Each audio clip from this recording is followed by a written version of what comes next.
នាមខ្ញុំឈ្មោះមាសជាចាស់ព្រឹទ្ធាចារ្យអាយុជាង80ប្លាយកើតនៅក្នុងឆ្នាំជូតសំរិទ្ធសស័កចលសករាជ1190គុតបើគិតជាសករាជបារាំងត្រូវថែមលេខ1ទៀតទើបត្រូវនឹងឆ្នាំ1828តែងជាពាក្យបណ្ដាំនេះទុកឲ្យកូនចៅនៅឯក្រោយចូលចាំគ្រប់គ្នានិយាយប្រាប់គ្នាតទេការដើមឡើយឪពុកខ្ញុំធ្វើជាបាឡាត់ខេត្តលង្វែកជាខេត្តកាលនោះជីតាខ្ញុំធ្វើជាចៅហ្វាយស្រុកនោះខ្ញុំតន់ជីតាខ្ញុំគាត់ច្បាំងនឹងយួនការរាជលួងអង្គមីហើយគាត់បាត់បង់ក្នុងតបតមកទៀតឪពុកខ្ញុំគាត់នាំកងតបទៅដេញយួនក៏បាត់រត់ចាត់ចាយទៅគ្រប់ទិសឯខ្លួនគាត់ក្តីបាត់មិនដឹងជាទៅឯណាមិនឃើញគាត់ត្រឡប់មកផ្ទះវិញជីដូនខ្ញុំគាត់បាត់បង់ជាង11ឆ្នាំ12ឆ្នាំមុនជីតាខ្ញុំនៅកណ្ដាលផ្លូវដែលទៅបាត់ពីបាត់ដំបងទៅបាងកកត្បិតកាលនោះពួកកងទ័ពសៀមគៀគាត់នាំទៅជាឆ្លើយឯម្ដាយខ្ញុំគាត់បាត់បង់នៅវេលាដែលយួនលើកមកលុកប្លន់បន្ទីលងវែកបងប្អូនប្រុសខ្ញុំ3នាក់អនិច្ចកម្មក្នុងទីចម្បាំងកាលនោះនឹងទៅច្បាំងជាមួយនឹងមាគាត់2នាក់ហើយនឹងបងប្អូនជីដូនមួយច្រើនអ្នកដែរនាំពួកកងទ័ពស្រោះចិត្តគ្នាទៅច្បាំងឯខ្លួនខ្ញុំចូលច្បាំងនឹងគេបាន3ឆ្នាំដរាបតលតែស្រុកសានប្រានហើយលួងអងដួងចោះសន្យាធ្វើស្ពានមេត្រីនឹងសៀមនឹងយួនវេលានោះខ្ញុំក៏ធំមានអាយុក្រែល្មមឃើញស្គាល់ចាំការគ្រប់ចម្ពោះបានហើយបានយល់ច្បាស់ដែរពួកនិមឺនគេនិយាយគ្នានៅប្របខ្ញុំចាំបានទាំងអស់ស្រុកកាលនោះបាក់បែកក្រតលក្នុងមួយភូមិរកប្រាក់1រៀលគ្មានរត់ចោលស្រែចម្ការច្បារដំណាំខានដាំភ្ជួររាស់ស្ទូងព្រោះសាបព្រោះខ្លាចយួនសៀមវាមកកំហែងច្រូតយកស្រូវក្នុងស្រែដើមដូងស្លានិងដើមឈើស៊ីផ្លែទាំងអស់ប៉ុន្មានកាប់ចោលជាងពាក់កណ្ដាលហើយក្នុងភូមិដែលជីតាដែលឪពុកខ្ញុំគាត់ធ្លាប់ឃើញស្គាល់ពីដើមមានផ្ទះ150នោះឃើញនៅតែផ្ទះ60ផ្ទះ50ផ្ទះ25វិញឯរាចំណុះស្រុកក៏តិចជាងពីដើមពួកសាមណៈជីព្រាមក៏កើតទុកវេទនាព្រោះវិលុកប្លន់ព្រះវិហាររីរៀមជញ្ជូនយកព្រះពុទ្ធរូបណាដែលមានមាសជាប្រាក់ជាសម្រិទ្ធហើយវាដុតព្រះវិហារវត្តអារាមជាច្រើនអន្លើវត្តណាដែលនៅសល់នោះរកដំបូលគ្មានដំបូលនោះស្រុតបាក់ធ្លាក់ទៅគ្របលើអាសនៈព្រះនរៈនរណា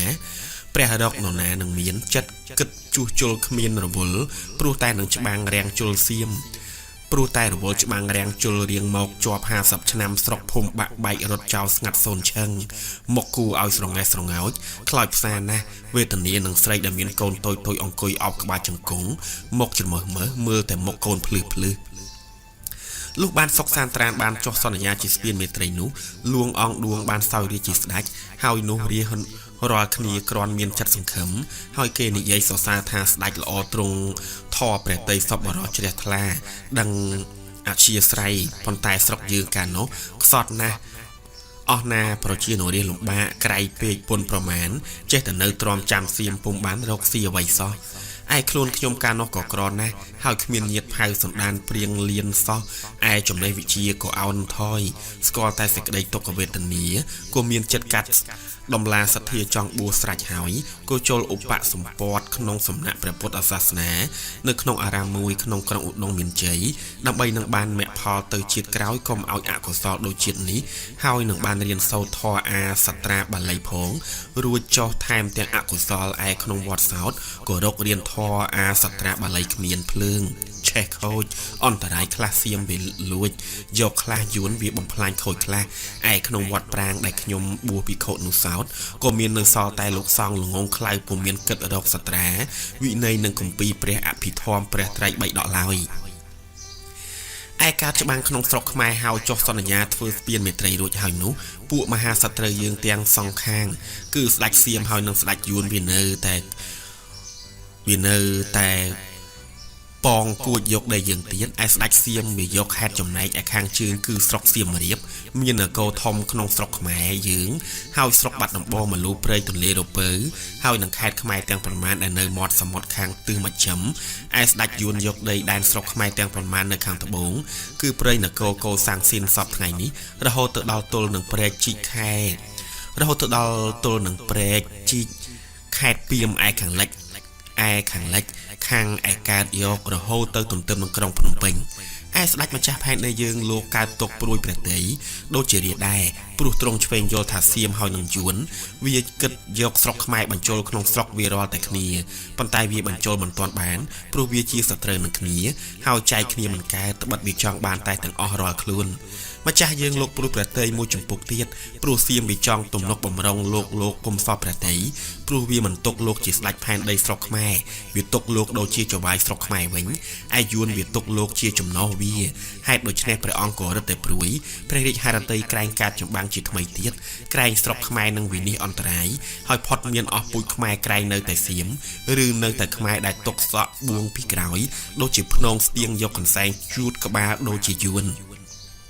ឯលួងយើងកាលនោះលោកចេះតែខំប្រឹងតាមការទ្រង់ចាត់ឲ្យចម្លងសត្រាបាលីច្បាប់ទម្លាប់ហើយស៊ើបរកពងសាវតាដែលនៅសល់ឃើញតែប៉ុន្មានឲ្យយកមកចម្លងទុកព្រោះលោកមានព្រះハរតី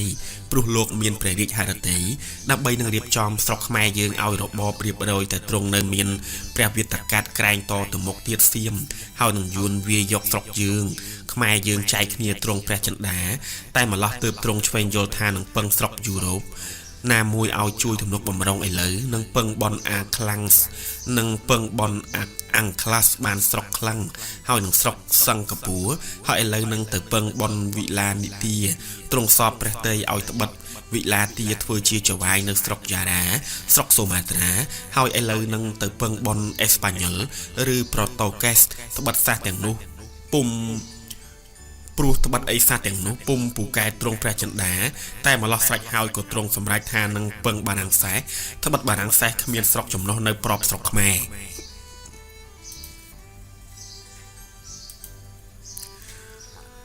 មួយទៀតការពីដើមទ្រង់គង់នៅស្រុកបានកកបានជួបនឹងបារាំងសេះហើយទ្រង់តូតយល់រីករាយមិនឆ្មាញកន្ត្រាំងនឹងនរណា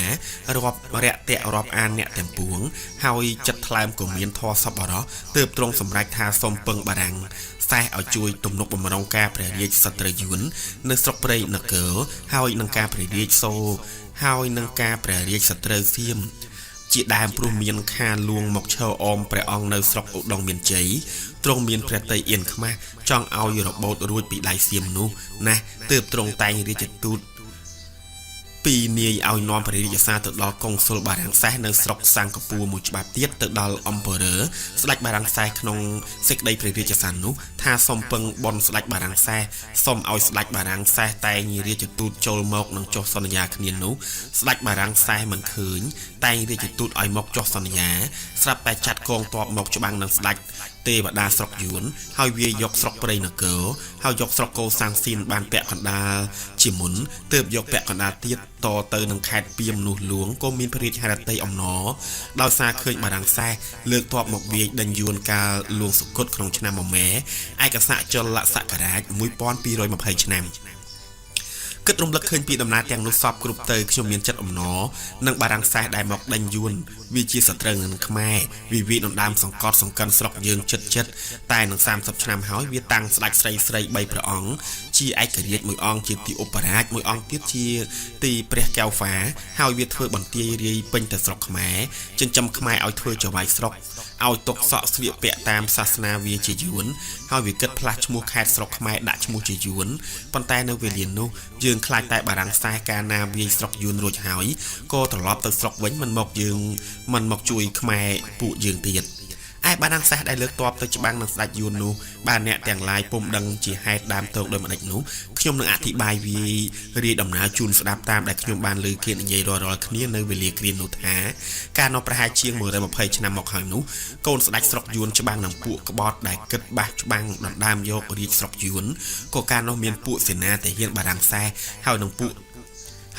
កប៉ាល់ចម្បាំងទាំងអស់ជាង400នាក់ចូលចិត្តយកអាសាធ្វើរាជការថ្វាយហើយច្បាំងនឹងពួកក្បត់នោះយករាជថ្វាយឯពួកបារាំងសេះដែលប្រដៅសាសនាគ្រិស្តស្ដាំងទៅអន្តងយកពួកសាសនា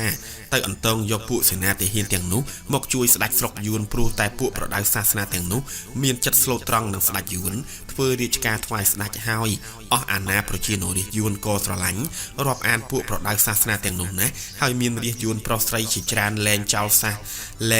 សរបស់ខ្លួនរត់ចូលទៅសាសបារាំងសេះ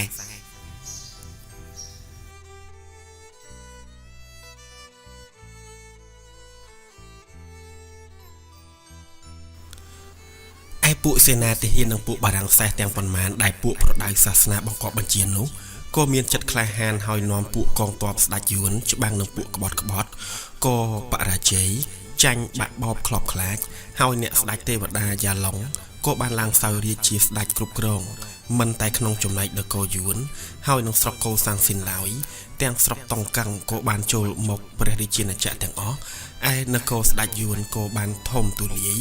ឡើងខាងជើងរហូតហួសស្រុកចិនទៀតទៅទល់នឹងសមុទ្រខាងកើតដែលគេហៅថាសមុទ្រសៀមពីទិសនិរតីទល់នឹងខេត្តពីមឯនគរយួនកាលនោះចម្រើនធំទូលាយជាធម្មតា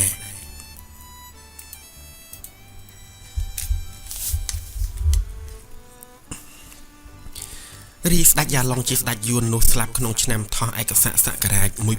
1181ឆ្នាំមានកូនប្រុសមួយឈ្មោះម៉ាញ់ម៉ាងឡើងសោយរាជ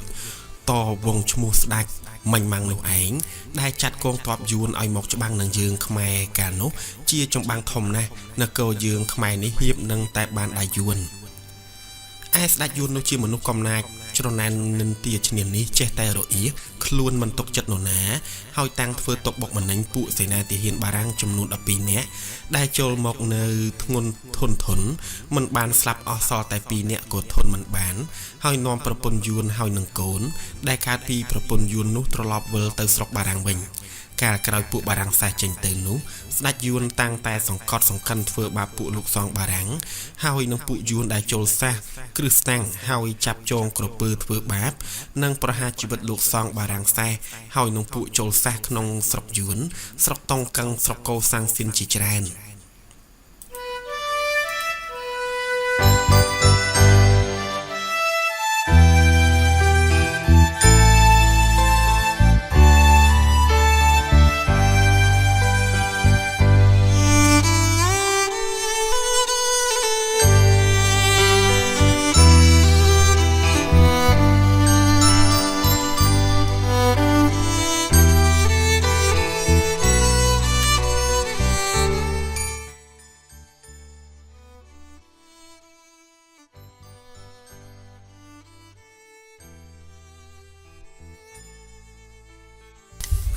ស្ដេចយួនបារាំងសេះបាននិយាយរំលឹកទូមានជាច្រើនដងច្រើនគ្រាប៉ុន្តែស្ដេចយួនមិនទទួលស្គាល់មិនទទួលស្ដាប់យកចិត្តទុកដាក់សោះចេះតែរឹតធ្វើបាបពួកប្រដៅសាសនាហើយនឹងពួកចូលសេះតទៅមិនតែប៉ុណ្ណោះម្លោះសោតស្ដេចយួននៅរឹងទទឹងមិនទទួលឲ្យជួបសម្ដីនិងរាជទូតនគរបារាំងសេះហើយមិនព្រមទទួលមើលស្ដាប់ព្រះរាជសារដែលស្ដេចនគរបារាំងសេះឲ្យរាជទូតនាំមកនោះផងឯស្ដេចយួនឈ្មោះម៉ាញ់ម៉ាងនោះស្លាប់ប្រហែលក្នុងឆ្នាំដែលលួងម្ចាស់អង្គឌួងយើងបានឡើងសោយរាជសម្បត្តិគ្រប់គ្រងក្នុងក្រុងកម្ពុជាធិបតីហើយនៅវេលាគ្រានោះចេះតែក្រែងថាស្ដេចស្រុកបារាំងសេះនឹងចាត់កងទ័ពឲ្យមកផ្ដន់ទាអស់ពួកយួនដែលវាប្រព្រឹត្តបទអាក្រក់ខុសនឹងសិលធម៌លុះដល់ស្ដេចធីវត្រីបានឡើងសោយរាជក្នុងស្រុកយួននោះឃើញអន់អំណាចឃើញអន់កំណាចនឹងពួកប្រដៅសាសនាគ្រីស្តាំងហើយបានបើកពួកប្រដៅសាសនាដែលខ្មោចស្ដេចឪពុកចាប់ដាក់គុកទាំងប៉ុន្មាននោះប្រគល់ខ្លួនឲ្យកុំមិនទាំងនាយកប៉ាល់ចម្បាំងបារាំងសេះទាំងអស់ប៉ុន្តែអំណះតមកក្រោយទៀតស្ដេចធីវត្រីក៏តាំងឲ្យធ្វើបាបសង្កត់សង្កិនទៀតហើយបង្គាប់ឲ្យយកទោសដល់ជីវិតឥតជំនុំជម្រះពួកបារាំងទាំងប៉ុន្មានដែលប្រទះឃើញនៅក្នុងស្រុកយួនឃើញស្ដេចយួនប្រព្រឹត្តបទឥតសប្បុរសដូច្នោះនោះរាជការក្រុងបារាំងសេះក៏យល់ថានឹងអត់ធន់ទ្រាំឲ្យស្ដេចយួនប្រព្រឹត្តដូច្នោះតអង្វែងទៅទៀតមិនបានលុះគិតស្រេចដូច្នោះក៏ចាត់កប៉ាល់ចម្បាំង2មកបាញ់បន្ទក់ក្របបែកលើស្រុកទូរ៉ានឆេះផ្ទះសម្បែងអ្នកស្រុកទាំងប៉ុន្មានអស់ឯអ្នកស្ដេចធីវត្រីកាត់ទុកអន់ចិត្តហើយក៏ភ័យបារម្ភជាខ្លាំងក៏អស់បនទទួលអនិច្ចកម្មហើយមានកូនប្រុសនាមឈ្មោះទីដិតឡើងក្រុងរាជសម្បត្តិជាដំណស្ដេចឪពុកក្នុងចលសករាជ1209ឆ្នាំមមេនុបស័កនៅវេលានោះសេចក្តីដែលប្រព្រឹត្តជាបឋមកម្មគឺសង្កត់សង្កិនកំហែងកំចោលពួកបារាំងក៏រឹងរឹតតែខ្លាំងឡើងនឹងឥតកណនាពុំបានឡើយលុះដល់10ឆ្នាំតមកទៀតនោះរាជការស្រុកបារាំងសេះហើយនឹងរាជការស្រុកអង់គ្លេសនឹងអត់ធន់ទ្រាំពុំបានក៏ចាត់កងទ័ពស្រុកទាំងពីរជិះកប៉ាល់ភ្លើងមកធ្វើទោសផ្ដន់ទាអស់ពួកចិនដែលប្រព្រឹត្តបទអសិលធម៌រួចយួនវាធ្វើបាបហើយចេះតែប្រមាថមាក់ងាយពួកបារាំងហើយនឹងពួកបារាំងអ្នកដើរសមុទ្រនោះកងទ័ពនគរទាំងពីរចូលលុកលុយវាយស្រុកស្ដេចក្រុងចិនប្រាប់ចិនទាំងអស់ទាំងនគរឲ្យដឹងខុសត្រូវលុះបានធ្វើផ្ដន់ទា ទោស្រុកចិនរួចហើយពួកកងទ័ពអង់គ្លេសក៏ត្រឡប់វិលទៅស្រុកវិញនៅតែបារាំងសេះដែលកាលពីមុននោះបានធ្វើទោសផ្ដន់ទីអស់ពួកយួនក៏ឈប់នៅស្រុកអាដូស៊ីនវាស្រុកទូរ៉ាន់វាស្រុកទូរ៉ាន់ក្នុងឆ្នាំមមីសម្រាប់តស័កយកស្រុកព្រៃនគរក្នុងឆ្នាំមមេឯកសារហើយវាយកបានអស់ទាំងស្រុកកូសាំងស៊ីនក្នុង2 ទៅ 3 ឆ្នាំតក្រោយមកទៀតនោះព្រោះតែហេតុដូច្នេះបានជាបារាំងសេះច្បាំងនឹងស្ដេចយួនមួយទៀតហេតុដូចម្ដេចបានជាស្រុកខ្មែរយើងក៏លែងភ័យបារម្ភនឹងយួនរួចហេតុដូចម្ដេចក៏បានជានៅតែសត្រូវមួយចំណែកគឺសត្រូវនឹងស្ដេចសៀមនោះកាលនោះព្រះបាទសម្ដេចព្រះនរោត្តមជាព្រះរាជបុត្រាថ្លៃនៃព្រះបាទសម្ដេចព្រះហរិហរៈរិមីអិសរៈធិបតីព្រះអង្គឌួងដែលពាក្យរាជទាំងពួងហៅថាលួងសុវណ្ណកោដ្ឋបានឡើងសោយរាជសម្បត្តិគ្រប់គ្រងកម្ពុជាខ្មែរយើងក្នុងចលសករាជ1220ឆ្នាំមមេឯកសារនោះទ្រង់មានព្រះរាជហឫទ័យបារម្ភក្រែងតែស្រុកបារាំងសេះមិនមកជួយទំនុកបំរុងក្រុងកម្ពុជានោះស្ដេចសៀមនឹងសង្កត់យកក្រុងកម្ពុជារួចពីនោះមកទៀតនៅមានព្រះអម្ចាស់ស៊ីវុត្ថាដែលជាព្រះរាជបុត្រទី3នៃព្រះបាទសម្ដេចហរិហរៈរិមីដែលមិនគួរគប្បីនឹងត្រូវឡើងក្រុងរាជសម្បត្តិតំណាងអង្គរតំណាងអង្គសម្ដេចព្រះរាជព្រះវរបិតានោះគិតបះបោតាំងជាកងទ័ពហើយរត់ទៅជ្រកក្នុងស្រុកសៀមឯស្ដេចស្រុកសៀមបនឲ្យតែម្ចាស់ស៊ីវុត្ថាលើកកងទ័ពចូលមកច្បាំងនឹងព្រះបាទសម្ដេចព្រះនរោត្តមក្នុងកម្ពុជាវិញដោយការដែលព្រះរាជវង្សាខ្មែរទាំងប៉ុន្មានដែលក្បត់តាំងតែអំពីដើមរៀងមកនោះតែងរត់ទៅជ្រកពឹងបនសៀមតែងជួយកាន់ជើងរៀងរៀបដរាបមកនោះនៅវេលានោះក្នុងស្រុកខ្មែរក៏តាំងមានសឹកសង្គ្រាមច្បាំងរាំងជលឡើងវិញមិនតែច្បាំងពីព្រោះព្រះអង្គស៊ីវត្ថានោះឡើយនៅមានពួកក្បត់តាំងខ្លួនជាអាចារ្យអាក្បត់មួយនោះឈ្មោះអាស្វាបំបះខាងខេត្តទាំងបន្ទាយមាសពីមហើយលើកងទ័ពលុកវាយកស្រុកកំពតមួយទៀតឈ្មោះពោកំបោវាបំបះខាងខេត្តក្រចេះឆ្លងត្បូងឃ្មុំបាភ្នំអាក្បត់ទាំងពីរនាក់នោះការកងទ័ពលួងដេញប្រកាត់ចិត្តនឹងចាប់បានខ្លួនវានោះក៏រត់ទៅចូលក្នុងដែនស្រុកកូសាំងស៊ីនពួនក្នុងស្រុកពីមាត់ជ្រូក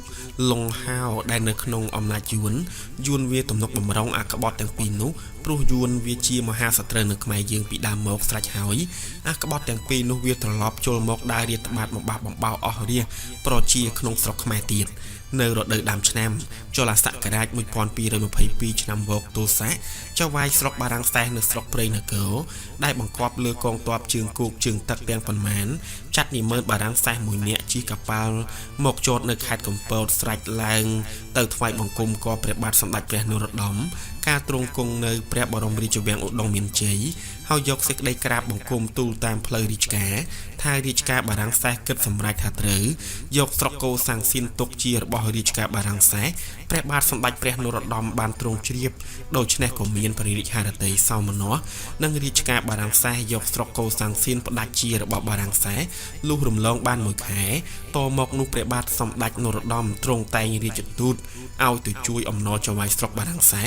នៅស្រុកព្រៃនគរឯសៀមកាលឃើញព្រះបាទសម្ដេចព្រះនរោត្តមព្រមទទួលសោកស្រួលនឹងបារាំងសេះក៏អន់ចិត្តត្បិតបារាំងសេះខ្លាំងពូកែជាងខ្លួនហើយបានមកទំនុកបំរុងក្រុងកម្ពុជាស្រេចហើយធ្វើសម្បត្តិសន្យាបន្ថយយួនហើយនឹងសៀមពីស្រុកខ្មែរដាក់ស្រុកខ្មែរឲ្យនៅក្នុងទំនុកបំរុងរាជការបារាំងសេះដែលជាមហានគរធំវិញហើយហាម5នគរសៀមនគរយួនកុំឲ្យលើកទ័ពមកដណ្ដើមយកក្រុងកម្ពុជាតទៅតាំងពីបានរាជការបារាំងសេះមកទំនុកបំរុងការណាក្រុងកម្ពុជាក៏បានសម្បូរសោភានីឥតមានសត្រូវឯណាមកបៀតយាយីហើយអាណាប្រជានរាក៏រកស៊ីសុខសប្បាយតាមដោយសុចរិតពិតត្រង់ពុំមានព្រួយនឿយផិតភ័យរលូននឹងសឹកសមរភូមិសង្គ្រាមជ័យឡើយការនៅបារាំងសេះបានធ្វើរាជការថ្វាយសម្ដេចព្រះនរោត្តមជួយច្បាំងដេញចាប់អាចារ្យស្វាពោកំបោឯខ្លួនពោកំបោបាក់តបពីក្នុងខេត្តបាភ្នំរត់ទៅដល់ស្រុកកំពង់ធំខេត្តកំពង់ស្វាយចាប់បានហើយប្រហារជីវិតនៅទីនោះនៅវេលានោះក្នុងទន្លេសាបទន្លេធំហើយនឹងតាមដងស្ទឹងមានតែ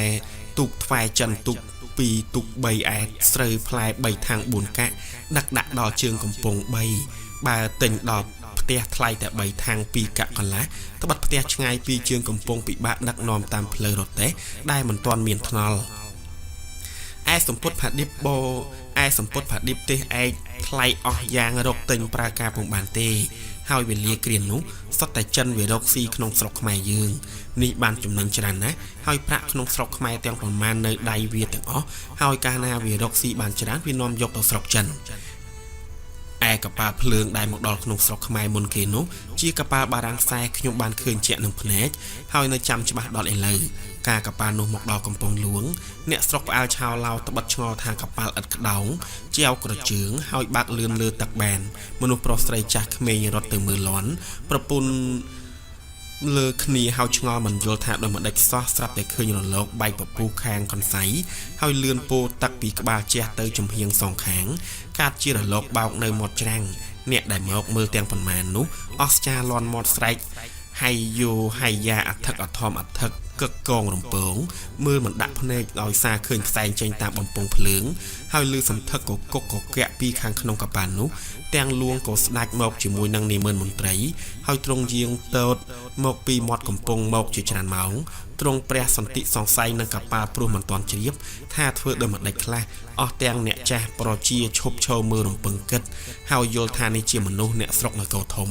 គេមកដល់ស្រុកយើងហើយមកជួយទំនុកបំរុងជាស្រុកយើងនឹងបានចម្រើន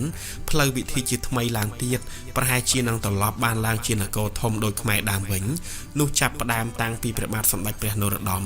សោយរាជរៀងមកដល់ឥឡូវនេះនៅក្នុងស្រុកខ្មែរវិធីខាងចំណេះវិជ្ជាក៏ចម្រើនហើយថ្កង់រុងរឿងជាងអំពើដើមនោះច្រើនណាស់ហើយគ្មានសត្រូវមកបៀតបៀនពីព្រោះមានអ្នកមានបុណ្យអំណាចដែលទំនុកបំរុងយើងគេគ្រប់គ្រងពួកយួននៅស្រុកកូសាំងស៊ីនហើយសៀមមកខ្លាចមិនហ៊ានមកបៀតបៀនទៀតតាំងពីគ្រាវេលាគ្រានោះរៀងមក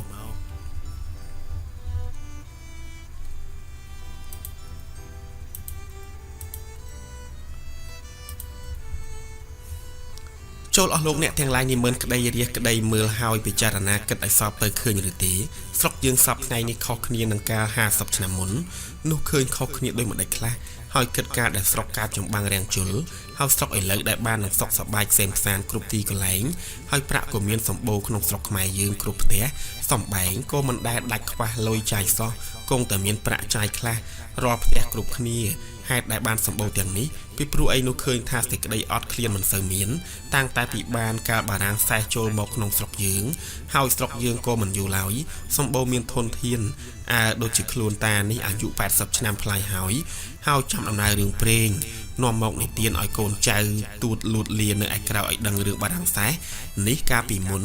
ហាក់ដោយមិនដេចតមកទៀតដោយមិនដេចមួយទៀតយើងសពថ្ងៃនេះចូលចាំកុំភ្លេចសេចក្តីដែលមនុស្សពីដើមធនរងលំបាកទុក្ខវេទនានោះដោយមិនដេចខ្លះហើយកុំភ្លេចគុណបារាំងសែតែនាំមាត់អក្រក់គិតការទុច្ចរិតស្ងាត់កំបាំងហើយនោះវានាំឲ្យស្រុកនគរយើងត្រឡប់ទៅកន្លែងដើមវិញដោយការគ្រាដែលចេះតែកើតច្បាំងកំសត់អត់ឃ្លាន20ឆ្នាំម្ដង10ឆ្នាំម្ដងជួនណាឃើញតបយួនមកជួនណាឃើញតបសៀមមកម្ដងតបមកពីស្រុកនេះម្ដងតបមកពីស្រុកនោះហើយមានទាំងពួកចៅកំណាចកាចផ្ដុំគ្នាលើកជាពួកជាកងលួចប្លន់កាប់ចាក់សម្លាប់គ្នាហើយដុតផ្ទះសម្បែងវត្តរានវិនិច្ឆ័យអស់ការនោះប្រហែលជា50ឆ្នាំមកហើយនោះស្រុកយើងនោះគ្មានអ្វីសោះសៀមហើយនឹងយួនវាមកត្បៀតសង្កត់សង្កិនយើងហៀបតែនឹងសាបសូន្យឈ្មោះផង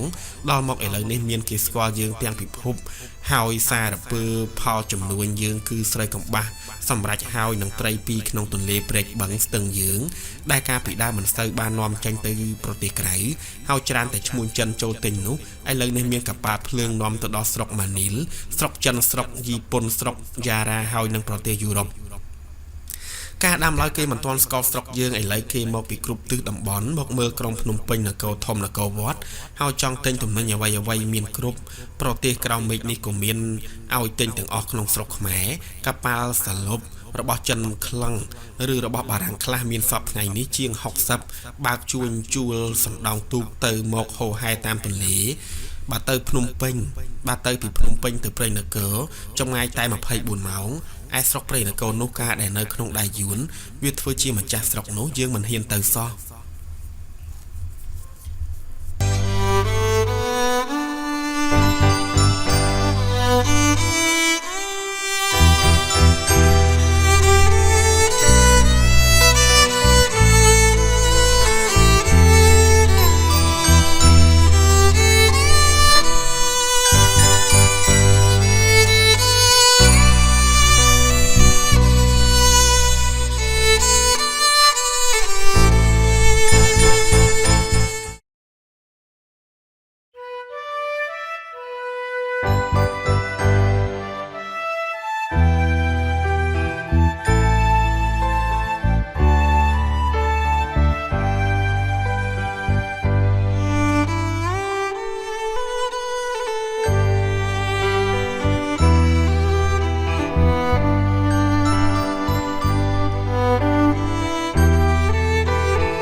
បាទទៅពីភ្នំពេញទៅបាត់ដំបងទៅក្រចេះចម្ងាយផ្លូវតែ12ម៉ោង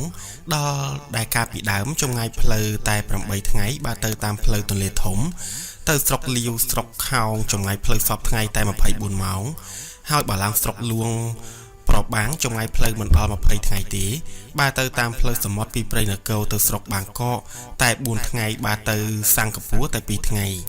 ឯស្រុកលង្កាដែលយើងស្គាល់ឈ្មោះដោយសារតែគម្ពីរព្រះបាលីនោះយើងមិនដែលនៅសោះកាលពីដើមត្បិតស្រុកឆ្ងាយណាស់សពថ្ងៃនេះនៅតែ8ថ្ងៃដល់ឯស្រុកបារាំងសែសចម្ងាយផ្លូវតែ22ថ្ងៃស្រុកខ្មែរយើងសពថ្ងៃនេះមិនមែនជាស្រុកដែលឥតនរណាស្គាល់អ្នកនគរទាំងពិភពគេក៏មិនសល់នឹងស្គាល់យើងហើយនគរណាដែលយើងមិនស្គាល់ដែលមិនដែលឮសោះឥឡូវនេះយើងស្គាល់ទាំងអស់លួងយើងក៏បានស្ដេចទៅស្រុកបារាំងសែសហើយបានចូលទៅស្រុកសិង្ហបុរីលង្កានិងព្រែកជីកធំដែលដៃបារាំងសែសជីកទម្លុះពីសមុទ្រទិសក្អែកកើតកាត់ទៅសមុទ្រទិសឯលិចព្រែកជីកនោះជាផ្លូវសមុទ្រធំក្នុងមួយឆ្នាំមានកប៉ាល់ភ្លើងជាច្រើនពាន់បើកចេញចូលទៅមកមិនដែលដាច់អស់ទាំងលោកសេនាធិបតីព្រះអង្គម្ចាស់ក្សត្រីនិងចៅចិត្តចៅចោមអស់អ្នកក្នុងវាំងក៏បានទៅឃើញស្គាល់ស្រុកបារាំងឃើញក្រុងប៉ារីសជាទីជំនុំស្រុកបារាំងសែសឯក្រុងបារាំងនោះជាក្រុងធំនឹងគិតនឹងដែលជាក្រុងធំនឹងគិតកណនីត្រារាប់ពុំបានបើរាប់តែរាជចំណុះស្រុកក្នុងទីជំនុំក្រុងប៉ារីសនោះប្រហែលជាចំនួន2នគរខ្មែរយើងទើបប្រហែលនឹងមនុស្សក្នុងទីដីជំនុំក្នុងប៉ារីសមួយហើយមួយទៀតកូនខ្មែរយើងក៏បានទៅរៀនអក្សរចំណេះវិជ្ជានៅស្រុកបារាំងសែសហើយត្រឡប់មកវិញឡើងជាមនុស្សចេះដឹងនាំដំណឹងរឿងរ៉ាវពីស្រុកបារាំងសែសមកនិយាយមកគូឲ្យស្ដាប់ត្បិតស្រុកនោះជាស្រុកកាលមុន50ឆ្នាំខ្លួនខ្ញុំឪពុកម្ដាយជីតាជីដូនជីទួតលួតលាយើងមិនដែលលើឈ្មោះសោះនេះគឺបារាំងសែសគេបើកលោកបំភ្លឺឲ្យយើងបើគ្មានបារាំងសែសម្លេះសំយើងមិនដឹងការអ្វីជាច្រើនទេគ្រាន់តែឃើញថាមនុស្សឃើញតែស្រុកហើយឃើញតែចំណេះវិជ្ជាយ៉ាងខ្ពស់ប៉ុណ្ណោះឥឡូវនេះយើងដឹងស្គាល់ថាបារាំងសែសនេះជាអ្នកមានឫទ្ធិអនុភាពមានប្រាជ្ញាឆ្លាតច្រើនហើយការប្រើរបស់អ្វីតែនឹងគ្រឿងម៉ាស៊ីនគ្រឿងចាក់ឃើញរឹតតែពូកែឡើងទៀតចិត្តតែនឹងមានឫទ្ធិចេស្តាដោយទេវតា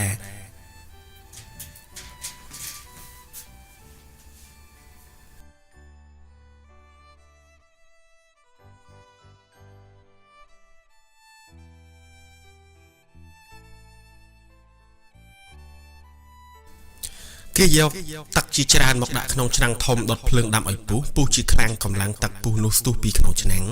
ធាក់វិលកង់ដែលនៅលើផ្លូវដែកឬធាក់ផ្លូវចក្រាវិលស្លាប់ចាក់ក្នុងទឹកនៅខាងកន្សៃកប៉ាល់អំណាចកម្លាំងទឹកពុះនោះក៏គេប្រើឲ្យវិលកង់រទេះបើកលឿនឯងមិនចាំបាច់ពឹងកម្លាំងសេះឬសត្វពាហនៈទៀតឲ្យអូសទាញឡើយឯកប៉ាល់ក៏បើកលឿនក្នុងទន្លេសមុទ្រដោយសារអំណាចទឹកពុះនោះដូចគ្នាមិនចាំបាច់ប្រើក្តោងចៅក្រជើងឡើយកូនខ្មែរយើងដែលបានទៅស្រុកបារាំងសែសហើយត្រឡប់មកវិញនិយាយបារាំងសែសចេះយកធ្យូងថ្មមកដុតហើយបង្ហូតភ្លើងតាមបំពង់ទៅគ្រប់ផ្ទះសម្បែងឯភ្លើងដើរចេញពីបំពង់បង្ហូតនោះភ្លឺដោយភ្លើងចង្កៀងប្រេងកាតក្នុងស្រុកខ្មែរយើងនេះការដាំអុជចន្លោះប្រឆេះទៀនក្រមួនឥឡូវនេះរាល់ផ្ទះអុជចង្កៀងប្រេងកាតឯប្រេងកាតនោះជាប្រេងអណ្ដូងកើតពីក្នុងដីនៅប្រទេសឆ្ងាយណាស់ដែលកប៉ាល់បារាំងនាំយកមកលក់ក្នុងស្រុកខ្មែរឯចង្កៀងទាំង800ដែលបំភ្លឺក្រុងភ្នំពេញសពថ្ងៃនេះមិនមែនជាភ្លើងដែលដុតធ្យូងថ្មបង្ហូតតាមបំពង់ទេភ្លើងនេះជាភ្លើងអគ្គិសនីមានពន្លឺដូចផ្លេចបន្ទោកណ្ដាលអាកាសដែលបារាំងគេចេះផ្សំធាតុយកចំហាយធ្វើឲ្យរត់តាមខ្សែលួសកាល50ឆ្នាំមុននេះយើងមិនទាន់ដឹងជាបារាំងគេមានខ្សែលួសវាយទៅមករកគ្នាហើយស្ដាប់គ្នាបានពីចម្ងាយឥឡូវយើងឃើញថាគេនិយាយគ្នាពីស្រុកវៀងច័ន្ទមកភ្នំពេញពីភ្នំពេញទៅលួងប្របាំងពីភ្នំពេញទៅលួងប្របាំងពីព្រៃនគរទៅហាណោយទៅស្រុកវេនៅទៅស្រុកវេទៅបាងកកទៅស្រុកចិនហើយទៅដល់ស្រុកបារាំងសែសផងតែក្នុង2-3មីនិតស្ដាប់ដំណឹងដឹងការទៅវិញទៅមកដំណឹងដែលរត់តាមខ្សែលួសនេះរហ័សស្មើនឹងជីវ័នដែលគិតបើគិតសពគ្រប់ទៅឃើញថាបារាំងគេមានគុណ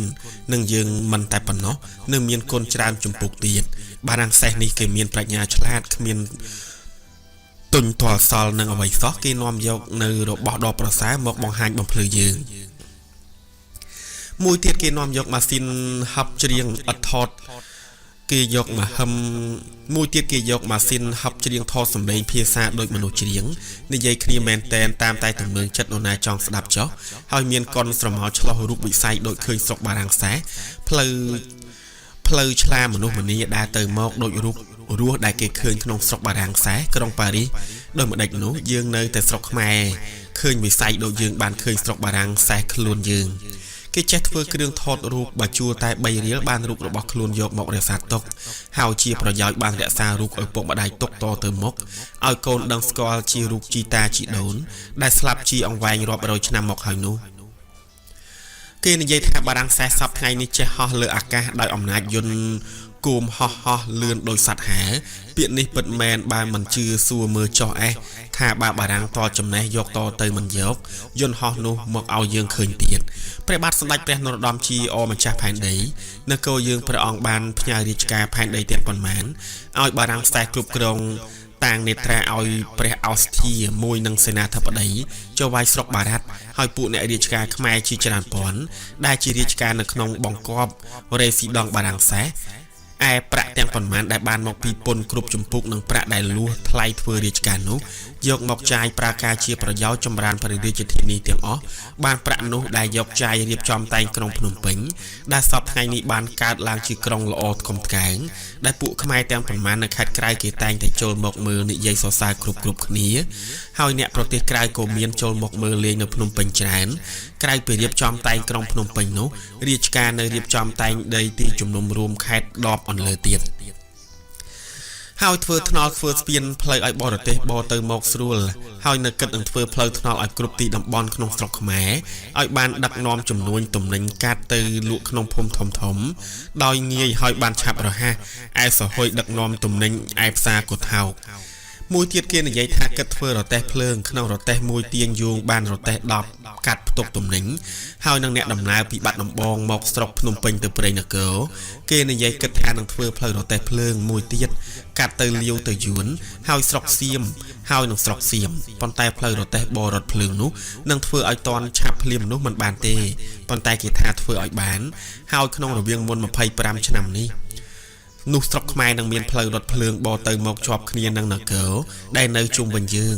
ឯផ្លូវស្រុកយុរ៉ុបស្រុកចិនស្រុកយប៉ុននោះមានផ្លូវកប៉ាល់ភ្លើងកប៉ាល់ចំនួនស្រាប់ហើយកាលណាមានផ្លូវគ្រប់បរិបទនោះខ្មែរយើងក៏នឹងត្រឡប់ជាទីប្រជុំផ្លូវចំនួនធំហើយនគរក៏នឹងបានធំថ្កុំថ្កើងឡើងសមគួរតាមលំដាប់ស្រុកបុរាណខ្មែរដើមវិញពូជអម្បូរកូនចៅខ្មែរដែលអំណរតវងត្រកូលមិនបងកំណើតជាតិដោយសារក្រឡាប់ឡើងបានជាពូជអ្នកនគរធំនឹងគេវិញ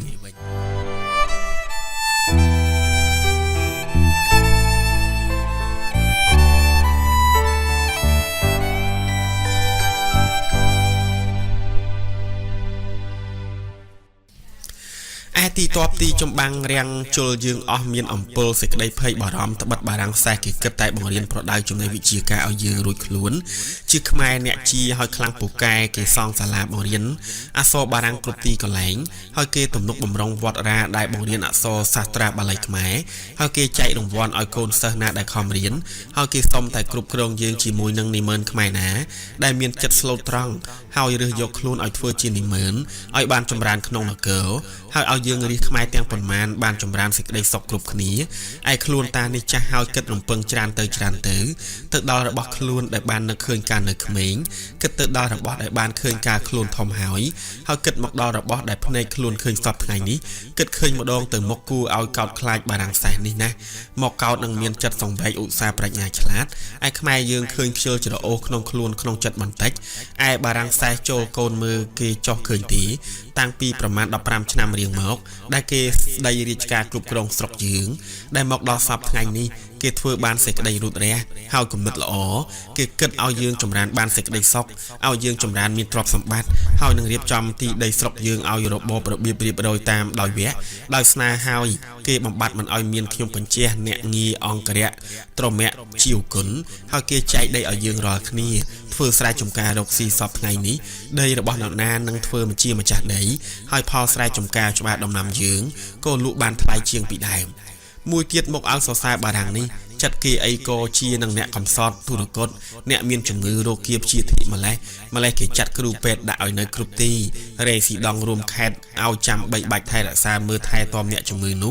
ก็เคยทาจัดเกลอแมนฮาวไอขมายยืงได้ดังกลเกนุคือยกจัดชื่อจะอาจุยเกตามกำหนดได้เกเทือกาไว้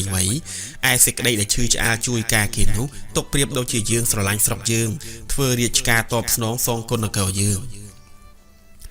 การได้บารังไซเติมหมกดอลนุ่งเกลยืงกันแต่โตนะเตอหอยเนยแต่ปีตรมไข่โปซาเติดอลตุลนังเปรจิไข่ปีมได้เพียซายูนวิเอาชมูไฮเปรจิบินเตเนื้อซอลตรมแต่ไข่สมบูรณ์เติตุลนังไข่ตรมดูลเฮานังสกพนงสเตียงเติตุลนังมอดสมดขังการ์ดเฮาไข่เฮาขาดอย่างไข่กอกองได้บานเตอซีมนุมันดังจีดำนาโดยมาได้โกบานดะจีกันแต่โตเติโดยชโนไอสอบไงนิสรกยืงขมายตลอดบานจีทอมวิงการได้บานบารังไซเติมหมกดอลนุมันบานทอมปนังตีสอบไงนี้บานทอมเปะก่อนด้าแทนเตียนการขนมรีเปรบาทเฮริเรียมริมีองดวงหรือการขนมรีเปรบาทสมบัติเปลี่ยนนรดมล่วงโซบานากาดนุสรบยืงขมายก็มันตอนบานทอมปันนังไอเซียมปีปรูแต่บารังไซเกสังกันบานจีเวียประกอบแคดบัดน้ำบองมกบอไรซีสุพรฟิมเรียบได้ในมาข้างตนเลซาเตียงปันมันเอายืงวิงรีไอแคดก็กองได้ในตรอยมอดสมดข้างเล็กก็เซียมเวียประกอบมกเอายืงวิงได้ไอแคดตนเลโรเปิงมาลูเปรย์ได้ในเชื่อข้างจึงนักโกขมายยืงก็ซิมเรียบเวียประกอบมกเอายืงวิงมวยเตียดสรบบารังไซเกยกสรบเลียวบานมกปีได้เสียมเฮาเกประกอบแคดสตังไตรมกเอาขมายวิงบาขมิ้นสรบบารังไซมาและซ้อมยืงนังบาน